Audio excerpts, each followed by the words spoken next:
Yo पिया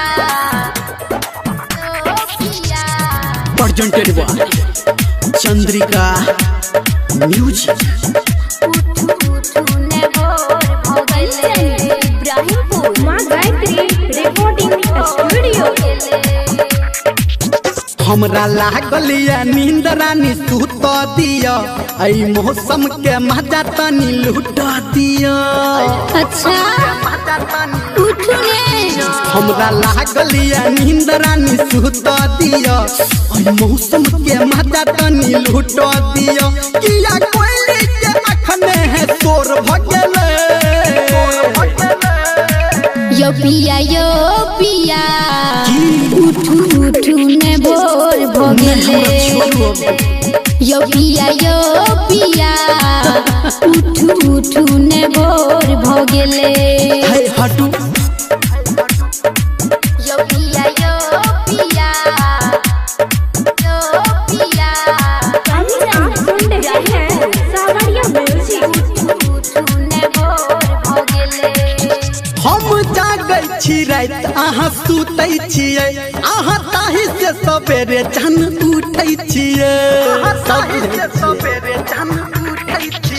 हम जागै छी रात अहाँ सुतै छियै अहाँ ताहि से सबेरे जन उठै छियै। सुख चैन जेना हमर चोर लगले। यो पिया उठू ना भोर भोगले। यो पिया बाजू ना उठू ना भोर भोगले। कने काल और सुता दिया ना। यो पिया कंचन इब्राहिमपुर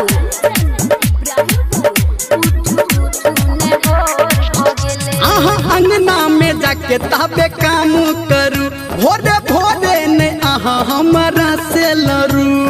छोड़ू नहीं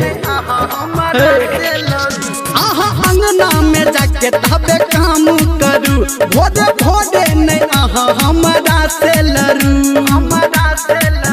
धर्मेंद्र के लगे जना तोड़ दगले। यो पिया उठू ने भोर भोगले।